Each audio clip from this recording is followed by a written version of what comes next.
Hello people, how you doing? It's Grandpa Hickory. I'm trying to get moving around. I ate a huge burrito this morning. I didn't quite finish it. I got about that much of it left. And friends, I had it packed with salsa verde, onions, diced potatoes, and a huge handful of sharp cheddar cheese that I put in it. Friends, I put a lot of salsa verde on that. And see, I don't have a gallbladder. Oh, listen. I tell you what, the only thing that helps me is ox bile. Digestive enzymes. I wish that I had took these before my gallbladder exploded. If I'd only known about it. People with normal gallbladders, or even people with gallbladders, can take ox bile and digestive enzymes and actually protect their gallbladders. See, nobody told me this. A medical doctor ain't going to tell you this. You know why? Because they're not taught nutrition. They don't teach natural things. Why? They don't make money off of it. No, they only get to charge you one time. Whereas if you got to come back, they got to write another prescription. And then they up the dosage of it. And they got all these side effects that tear you up. You're up on Cripple Creek without a paddle, people. No, the medical people nowadays, they're not for the patient. They're like these so-called preachers.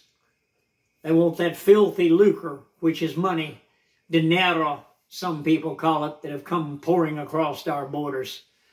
But anyway, I wanted to talk to you about when Daddy was home. You know, my dad was a wonderful person. He was with General George S. Patton in World War II. He was blown out of 3 tanks. And he was right behind George S. Patton's Jeep. And General Patton had a siren on his Jeep. And when they would go into battle, he would turn that thing on.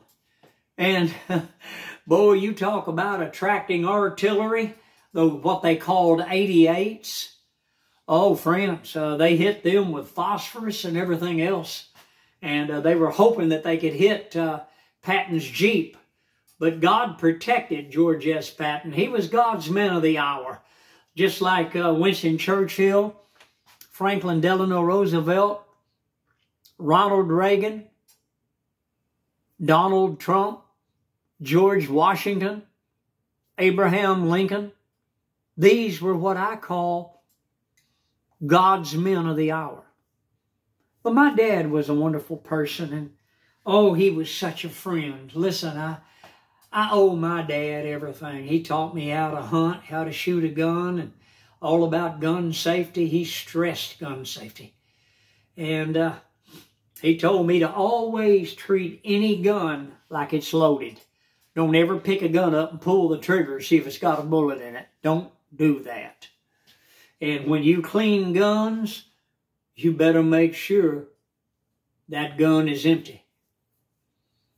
But my dad taught me all kinds of things. He taught me how to use a knife. He taught me how to fish, how to catch fish, how to scale fish, how to gut them and wash them and clean them in cold water. And oh, listen, my dad taught me how to clean rabbits, clean squirrels. And you say, eh, let me tell you something. That's good food. The food you buy in the stores nowadays is so contaminated with chemicals and everything else. If you would just take the time to research it, you would find out. The food they sell in stores are dangerous. That's why I want my own homestead in the country. You know, I saw a fella yesterday that he was talking about 5 acres of wooded land for $7,000. He showed this beautiful building. It's got garage doors on one side of it. Or you can have that entire panel of that entire wall taken off and have another exit door and a window put on that side of a house.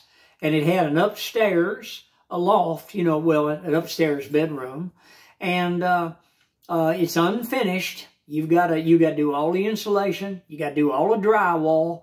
That's sheetrock, and for people who know what I'm talking about.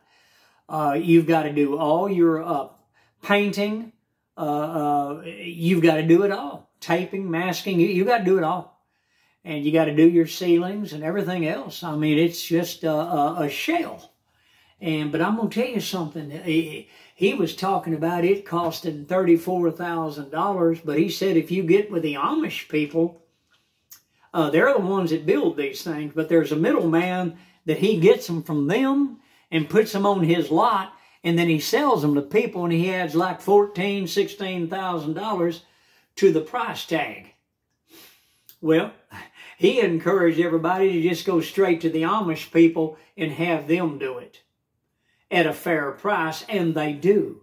Well, the only Amish community I know of in Texas, USA, for my people, my friends in UK and Australia, New Zealand, etc., the only Amish community there is in Texas, from what I understand, is in New Braunfels.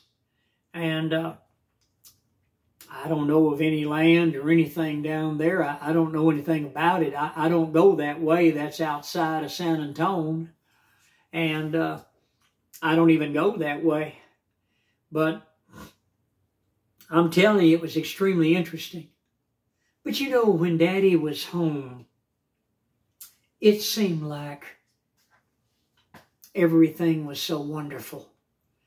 I mean, I'd come in from school and, you know, go back there and do my homework and stuff. And then I'd hear the car pull in as my dad coming home. And he'd come inside. After a little bit, he'd be in there sitting in his recliner. And we had a living room, had a fireplace. Never had a fire in that fireplace. It was a rental home. And back then, this was a two-bedroom, a one-bathroom, had a two-car garage, was on beautiful, a lot of land in the city, in Oak Cliff, 622 West Pembroke Street, and it was $35 a month.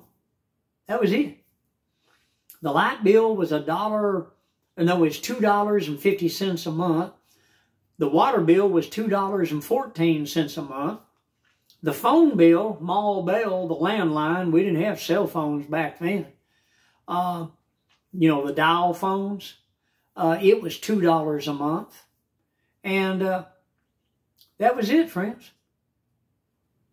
But when Daddy was home, it's just, I don't know. Do you remember when you were young and when your daddy was there, just the comfort that you felt? And I remember my dad so well. He had a 1965 Dodge Dart, a beige Dodge Dart, first new car he ever had in his life. And it was a standard, you know, in the steering column, and you had to change gears. It had a clutch, and he taught me how to do that. And my daddy taught me so many good things.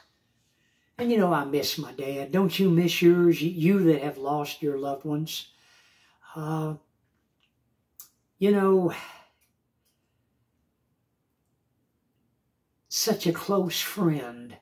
One that when they're gone, it's just something that you never get over. And you go through life, and sometimes I'll stop and just say out of the clear blue, when Daddy was home. And I'll be in the kitchen doing things, and I'll look around and I'll say, when Daddy was home. And I remember, I get my cup of tea out, and I remember my daddy with his coffee. And I think of my dad when Daddy was home. That was the saddest day of my life. It's when my dad died in 1974. I'll never forget it as long as I live. My daddy had stage 4 lung cancer. He called it terminal cancer. That's what they called it back then. And of course the doctors were worthless.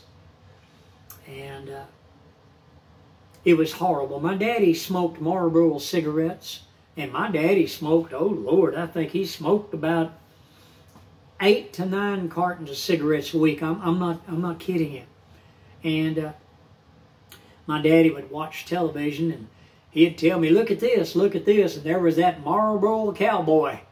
Oh, he was out there riding that horse, man. He was out there chasing them cattle with a rope, you know, a lasso. Boy, I mean, Dad said, looky there, and boy, my dad would light up a Marlboro, and the Marlboro man, he'd light up a cigarette, and they'd talk about the wonders of Marlboro cigarettes. My daddy died a horrifying death. They hit him with radiation on his lungs, and both lungs literally disintegrated. They hit him with so much radiation that it disintegrated his lungs inside his chest. So it just, you know, I know we all have to die sometime. I've had people in comments say, well, Grandpa, we all have to die sometime. I know this very well. But you're never ready for it. And I was never ready to say goodbye to my friend, my best friend, my dad. Hey, please hit the like button. I'm inviting you to subscribe to my channel. And hello to everyone. I love each and every one of you precious people. And God bless America. God bless Israel. God bless Netanyahu. God bless the IDF. And God bless each and every one of you. I'll see you on the next video. Goodbye from Texas. This is Grandpa Hickory. Remembering when Daddy was home. Bye for now.